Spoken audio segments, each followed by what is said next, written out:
Ayilur പൊതുശ്മശാനത്തിൽ youth Congress നേതൃത്വത്തിൽ കൗതുകകരമായ പ്രതീകാത്മക പ്രതിഷേധ സമരം.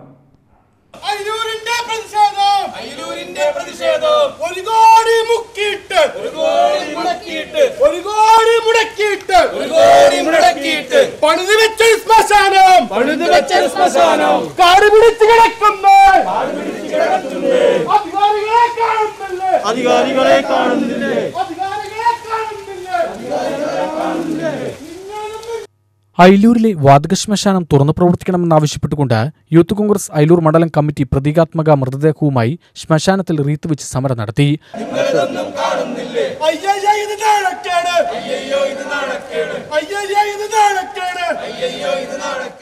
ബ്ലോക്ക് ജില്ലാ ഗ്രാമപഞ്ചായത്തുകൾ സംയുക്തമായി 1,05,00,000 രൂപ ചെലവഴിച്ചാണ് വാതക ശ്മശാനം നിർമ്മിച്ചത്. ഉദ്ഘാടനം കഴിഞ്ഞ 1 വർഷത്തിലേറെയായിട്ടും ഇതുവരെ ഒരു ബോഡി പോലും സംസ്കരിച്ചിട്ടില്ല. യൂത്ത് കോൺഗ്രസ് മണ്ഡലം പ്രസിഡന്റ് ഷമീർ, നിയോജക മണ്ഡലം പ്രസിഡന്റ് വിനോദ് ചക്രായി എന്നിവർ സമരത്തിന് നേതൃത്വം നൽകി. പുതിയ ഭരണസമിതി അധികാരത്തിൽ വന്ന് ഏതാണ്ട് 1 വർഷത്തിലേക്ക് അടുക്കുമ്പോൾ നിരവധി തവണ ഭരണസമിതിയിൽ ഈ ആവശ്യം ഉന്നയിച്ചിട്ടും ഇതിനോട് മുഖം തിരിഞ്ഞു നിൽക്കുന്നതല്ലാതെ ഈ ശ്മശാനം പ്രവർത്തിപ്പിക്കാൻ വേണ്ട യാതൊരു നടപടികളും ഇവിടുത്തെ അധികാരവർഗം എടുക്കുന്നില്ല. ഇവിടെ ലക്ഷങ്ങൾ മുതൽ മുടക്കി വാങ്ങിയിട്ടുള്ള ജനറേറ്ററുകൾ കാട് പിടിച്ചു കിടക്കുകയാണ്. വൈകുന്നേരങ്ങളിൽ സാമൂഹ്യ വിരുദ്ധർ മദ്യവും കഞ്ചാവുമായി തമ്പടിക്കുന്ന ഒരു കേന്ദ്രമായി ഈ വാതക ശ്മശാനം മാറിയിരിക്കുന്നു. കൊറോണ പോലുള്ള മാരക രോഗം ബാധിച്ചിരിക്കുന്ന ഈ കാലഘട്ടത്തിൽ നിരവധി മരണങ്ങൾ നമ്മുടെ നാട്ടിൽ നടക്കുമ്പോൾ തൊട്ടടുത്ത പഞ്ചായത്തായ നന്മാറയിലും എലവഞ്ചേരിയിലുമുള്ള വാതക ശ്മശാനത്തെയാണ് നമ്മളൊക്കെ ആശ്രയിച്ചു വരുന്നത്.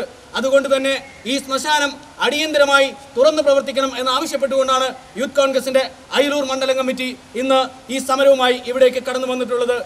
ശ്മശാനത്തിലേക്ക് മൃതദേഹം സംസ്കരിക്കാനെത്തിയെന്ന് കരുതി അടുത്ത് പണിയെടുക്കുന്ന മൃതദേഹം കാണുവാനായി ഓടിവന്നു. മരിച്ചിട്ടില്ല, സമരത്തിന്റെ ഭാഗമായി ചെയ്യുകയാണ് എന്ന് പ്രവർത്തകർ പറഞ്ഞെങ്കിലും ആ വൃദ്ധയ്ക്ക് ആരാണെന്നറിയാനുള്ള തിടുക്കമായി.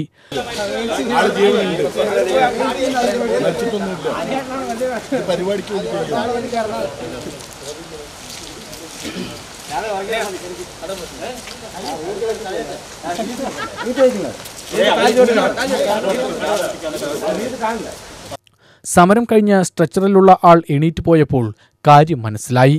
പുഞ്ചിരിയോടെയാണ് ആ വൃദ്ധ തിരിഞ്ഞുപോയത്.